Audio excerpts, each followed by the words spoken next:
De Rubén de Gravia y volver al tema de el Codex Gigas. No sé si ustedes sabrán de qué les hablo, pero bueno, esta es la idea de este video. Bueno, resulta que hace un montón de años, en realidad unos 800 años, allá por un poco más quizás, estamos hablando del 520 después de Cristo, obviamente. Bueno, Benito de Nursia, San Benito, crea la primera orden monacal, los benedictinos. Bueno, este santo, que es bastante extraño porque es venerado tanto por las iglesias católicas, protestantes y ortodoxas, tuvo una idea, la idea de los monasterios autosuficientes, organizados en torno a una iglesia y a un claustro cerrado. Este modelo se impondría en Europa y fue la clave para la evangelización del continente europeo, obviamente. ¿No? Se le conocería a estos benedictinos con el nombre de los monjes negros a causa de sus hábitos oscuros. Bueno, resulta que 700 años después había varias órdenes monacales, o sea, para el 1100 y pico, ya eran varias las órdenes que poblaban Europa y Asia, llevando el Evangelio y bueno, dando un poco de orden a lo que sería la Baja Edad Media. Todas estas órdenes compartían tres votos, o tres, órdenes, o de alguna manera, ¿cómo le podríamos decir? Bueno, votos. En realidad, que son los votos canónicos, son los votos de la obediencia, de la castidad y la pobreza. Vale decir, si vos te ordenás monje, tenés que respetar estos tres votos, no importa de qué orden fuera. Sin embargo, también hay reglas que deben acatar de forma exclusiva estos monjes, como si fuera un cuarto voto. Por ejemplo, para que tengan una idea, los monjes hospitalarios tienen un cuarto voto, que es la atención especial a los enfermos, o sea, se dedican a cuidar enfermos. Los jesuitas tienen un cuarto voto, una regla de obediencia especial al Papa. Y bueno, los benedictinos, al ser una de las órdenes más antiguas, tenían varias reglas, un par de ellas, ¿no? En la Edad Media, romper cualquier voto o infringir alguna de las reglas era castigado con severidad, porque justamente era la idea detrás de los votos y las reglas, el ser subordinado a un determinado principio. Resulta que a finales del 1190, no se sabe con certeza el año, un monje benedictino rompió una de estas reglas o uno de los votos, no se sabe exactamente cuál, pero sí sabemos que el juicio del abad del monasterio, el abad vendría a ser el capanga, ¿no? El jefe del monasterio.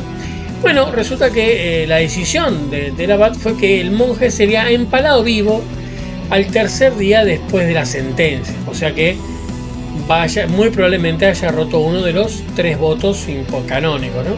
Bueno, resulta que estando en su celda, esperando a ser empalado, recibe la visita celestial de un ángel, no se sabe bien de qué, pero sí era un emisario divino que le comunica a este monje que estaba a punto de ser ejecutado que si copiaba la Biblia y un compendio de todo el conocimiento humano, sería perdonado de sus errores, ¿no? Obviamente que si estás a punto de ser empalado, te prendes a un cable pelado, igual no importa. Resulta que, bueno, el monje va corriendo a decirle al abad, mirá, vino un ángel y me dijo que si copiaba la Biblia, iba a entrar al cielo. Bueno, el abad estuvo de acuerdo, digo, bueno, bárbaro, sí, como no, me parece bárbaro. Aparte, estaba vendiendo, ¿no? El monje, mirá que si copio una Biblia y aparte todo el compendio del conocimiento más importante, el monasterio va a aumentar su prestigio. Sí, le dijo el abad, está todo bien. El asunto es que lo tenés que hacer en un solo día. Bueno, Bueno, ya el pedido, ya el hecho de hacer una copia de una Biblia en un día es imposible, ¿no?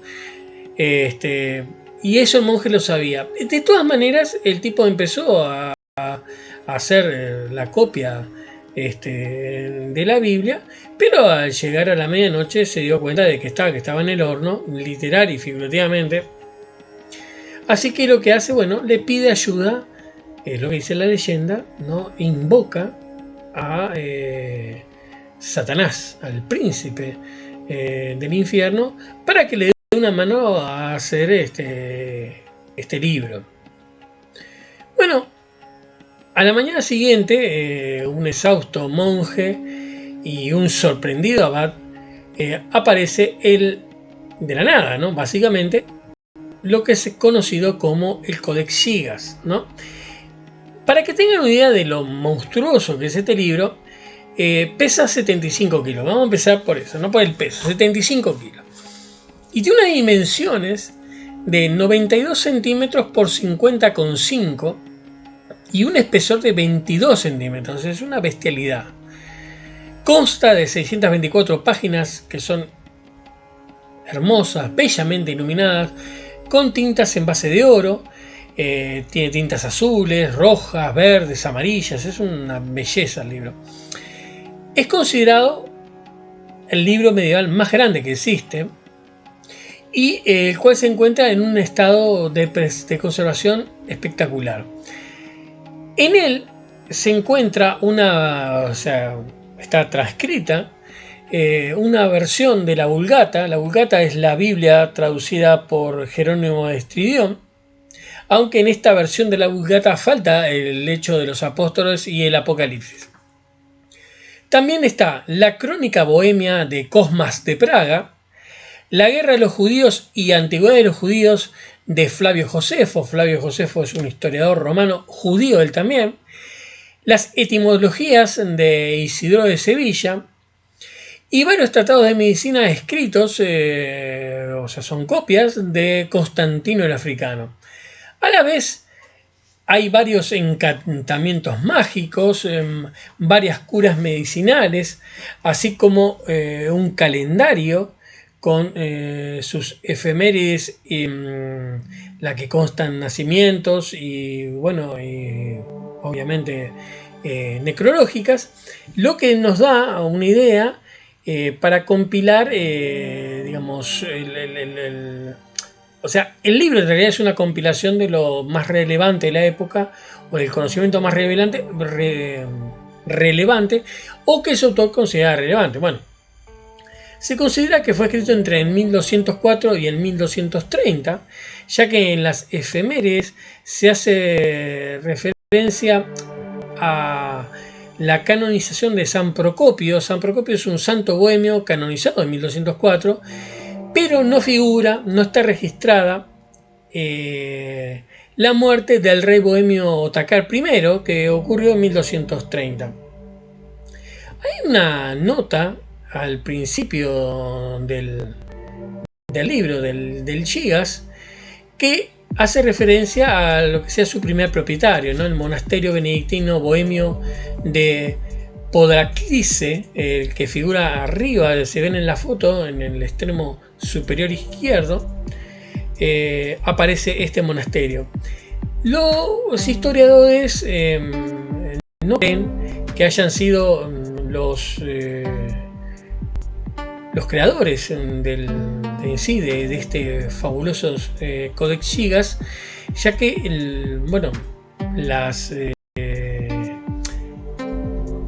los recursos que se necesitaban para hacerlo, era imposible que este monasterio lo tuviera, ya que, es bestial la obra. Sí podríamos decir que es en este momento, o que este monasterio benedictino en Bohemia fue su primer dueño. Y podríamos decir que ahí en 1230 empezaría la historia de este libro del Codex Gigas, ¿no? Y asimismo la maldición que lo acompaña el Codex, porque les voy a hacer un relato de lo que acontece con este libro muy particular. Resulta que durante 100 años perteneció a los monjes negros, o sea, a los benedictinos, pero entraron en una serie de descalabros económicos que llevan a la bancarrota del monasterio y a la necesidad de venderlo.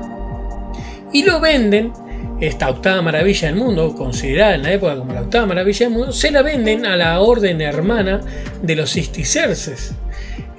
Los cistercienses eran conocidos como los monjes blancos, ya que debajo de su escapulario oscuro, que era común a todas las órdenes, se encontraba su hábito blanco. Bueno, su nuevo hogar fue un hermoso monasterio a las afueras de Praga. Obviamente los monjes reservaron un lugar de honor en su biblioteca. Como dato anecdótico les diré que este monasterio tenía consagrado y poseía dentro de del perímetro dedicado al cementerio, habían traído desde Jerusalén tierra del Gólgota, es decir, tierra del cerro donde fue crucificado Cristo. Y bueno, era un monasterio pujante. Y todo parecía estar bien hasta que la peste negra azotó el monasterio y a toda el área, ¿verdad?, de esa zona de Praga, y la gente empezó a caer como moscas, en lo que fue obviamente una de las tantas oleadas de la peste negra. Bueno, ahí ya los monjes empezaron a desconfiar un poco del códex, sobre todo de la imagen esa del diablo que está en el medio del códex Gigas. Y después, inmediatamente después de la primera oleada de la peste, empezó a haber problemas económicos financieros complicados, dados naturalmente por el descalabro en el comercio y porque los campesinos entraban a morir y las tierras se quedaban sin labrar. Bueno, esto hizo que aún más se desconfiara del códex, ya empezaban a ver los rumores y bueno, el obispo da la orden de que devuelvan el Codex Giga a los benedictinos. Resulta que igual la peste no cejó, se cobró 30.000 víctimas y transformó el monasterio en una catacumba. De hecho, hoy en día se puede ver la capilla de cráneos, que es una atracción turística, y de la cantidad de muertos que estuvo esa zona. Pero acá no concluye ni por asomar la historia del Codex Giga de la Biblia del Diablo, ¿no? Resulta que en 1561 Michel de Notre Dame, el famoso astrólogo y vidente, le entrega al archiduque de Austria, a Rodolfo II de Praga, su carta astral. En ella, Nostradamus predecía que Rodolfo II se coronaría rey de Hungría y a la muerte de su padre se convertiría en el emperador del Sacro Imperio Romano. Estas predicciones se fueron cumpliendo, lo que hizo que el príncipe, en este momento rey de Hungría, empezara a tener un gran interés por el ocultismo. Este interés, que empezó como una pequeña flama y después se transformó en un incendio, lo hizo llevar a desear tener el Codex Giga dentro de su biblioteca. De esta manera envió varios emisarios al monasterio, el monasterio benedictino donde estaba el Codex Giga, con regalos y expresando su deseo. Los monjes al principio le dan de largas al asunto, pero para 1594 Rodolfo ya era emperador. Entonces, en un movimiento ingenioso, o sea, inteligente de parte de estos monjes benedictinos, le regalan el Codex Gigas como un presente al gran monarca que era. A su vez, el emperador, en agradecimiento y obviamente agradecido, le otorga honores, favores y sustanciosos regalos al monasterio, ¿no? Sin embargo, recordemos que el emperador Rodolfo era un mecenas de las artes y de las ciencias. De hecho, en su corte se podía ver a Tycho Brahe, ¿no? Bueno, pasa una cosa rara, que una vez que tiene en poder el Codex Gigas, que tanto había deseado, le empieza a caer en una melancolía profunda, es decir, en una depresión profunda. Depresión que entra a minar la mente del emperador. Sus acciones se vuelven cada vez más erráticas, se va alejando de la corte y su conducta empieza a dar señales de paranoia y un marcado sesgo antisocial. Bueno, es abandonado primero por sus seguidores y luego por su familia, que eventualmente le quita el poder en 1608, 12 años después de hacerse con el Códex. Solo, sin casarse y sin herederos, muere en 1612. La muerte de este monarca es la antesala a lo que sería la brutal guerra de los 30 años. Bueno, durante estos 30 años el Códex duerme en la fabulosa Underkammer, o sea, una sala privada del emperador en el castillo de Handringham en Praga. Era la sala privada del emperador Rodolfo, donde coleccionaba y guardaba todo tipo de objetos y tesoros. No se olviden que eran mecenas del arte. En fin, la guerra asola el centro de Europa y esta guerra la impulsa el odio religioso, ya que es una guerra entre protestantes y católicos y se cobrará tantas vidas como la misma peste negra. Al norte de Suecia gobernaba el rey Gustavo II Adolfo, que era de religión protestante, el cual se le conocía como el León del Norte. Bueno, su muerte acontece en 1632 y le sucede su hija Cristina.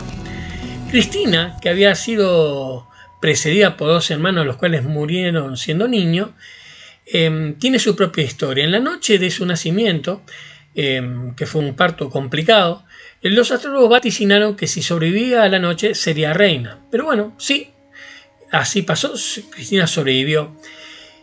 Y Gustavo II Adolfo no escatimó en recursos para mantenerla a salvo y educarla como un rey. Tanto que cuando toma posesión del trono a la edad de 6 años, y por deseo explícito de su padre, no lo hizo como reina, sino como rey. De hecho, era conocida como la mujer rey en Europa, guiando a Suecia en los últimos 16 años de la guerra.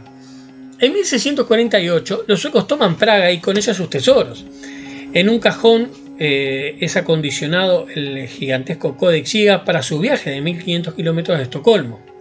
Al llegar a su destino fue colocado en la biblioteca del Castillo Real y catalogado junto a otros textos confiscados. Sin embargo, su llegada marcaría el inicio de una serie de eventos que llaman la atención. 6 años después de la llegada del Codex Gigas a la corte sueca, en 1654, Cristina anuncia que desea abdicar y lo hace a favor de su primo Carlos X Gustavo. Pero esto no es lo más raro, si se quiere. Bueno, porque Cristina, que era protestante de nacimiento, no solamente que se convierte al catolicismo, sino que se va a vivir a Roma.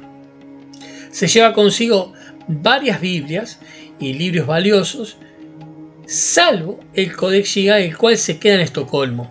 La reina siempre tuvo un velado sentimiento de desconfianza por el enorme libro. El libro queda en la corte, un libro que era, digamos, y es invaluable, queda en la corte sueca. Luego pasan unos eventos bastante extraños en 1697, ¿no? A los pocos días de la muerte del rey Carlos XI de Suecia, se desata un incendio en el Castillo Real. Obviamente se crea un caos impresionante. La familia real, que estaba de luto, trata de salvar las pertenencias más importantes, están en un caos frenético, cuando de pronto alguien tira del segundo piso a la seguridad del patio el Codex Gigas. Recuerden que el libro pesa 75 kilos, alguien lo agarra y lo venta por la ventana hacia el patio, a la seguridad del patio, donde cae sin daño alguno, no se rompe, el fuego no llega a quemarlo ni nada. Bueno, nadie pudo identificar al sirviente que salvó este tesoro medieval. De hecho, algunos dicen que fue el propio diablo, el propio Satanás, espantado de que su Biblia se quemase en el incendio, lo arroja por la ventana sin mucho esfuerzo, ¿no? Porque eres Satanás y tiene una fuerza sobrehumana. Bueno, dejando de lado este tipo así de leyenda, resulta que desde la llegada a Estocolmo, el Codex Gigas solo salió en contadas ocasiones para exposiciones o a pedido de expertos para objetivos de investigación. Regresaría a su Praga natal en 2007 en una visita que duró un año, luego de una ausencia de 359 años. Bueno, hay que tener en cuenta que el valor de este libro es inimaginable. Solamente, yo puedo imaginar solamente, no solamente a coleccionistas privados, sino a la Biblioteca Pontificia, morderse los dedos, ¿no? Con la idea de poder tenerlo, ¿no? Sería el tener un tesoro inimaginable en sus manos, pero obviamente los suecos ni ahí de largar el Codex Gigas, ¿no? Que es el libro medieval más grande y bueno, considerada la Biblia del diablo, y a la cual les traje a ustedes acá para que, bueno, se instruyan un poco, ya que, bueno, todos sabemos que son unos ignorantes. Pero bueno, esa es la gracia de ser ignorante, que es algo que la gente no aprecia, porque ¿qué pasa? Cuando uno es ignorante en algo, cuando le cuentan algo como esto y uno no sabe, uno queda maravillado, y su ignorancia se evapora fácilmente. ¿Por qué? Porque la ignorancia se evapora con facilidad cuando es iluminada por el conocimiento. No así la imbecilidad. La imbecilidad es una enfermedad que, como la mayoría de las enfermedades, la sufren los demás porque el propio afectado no es consciente de su estupidez y atormenta a su entorno, como pueden fácilmente comprobar si le preguntan a cualquiera que me conozca. Bueno, así que esto es todo por hoy. Hemos vuelto después de una ausencia de algunos meses, 2 meses creo. ¿Por qué? Porque nos hicimos la rata y nos dimos al vagabundeísmo, a la desazón y al consumo de bebidas alcohólicas y otro tipo de cosas que no me explayaré en este momento. Así que, bueno, nos veremos a la brevedad, quizá dentro de 3-4 días con algún otro video que trate sobre algún otro tema que puede ser o no interesante, pero bueno, ustedes decidan. Por supuesto que se suscriben, lo comparten, lo divulgan o no, yo sé, eso depende, ¿no? del grado de locura que tenga cada uno de ustedes. Así que será hasta la próxima. Yo soy Rubén de Gravia y nos vemos a la brevedad.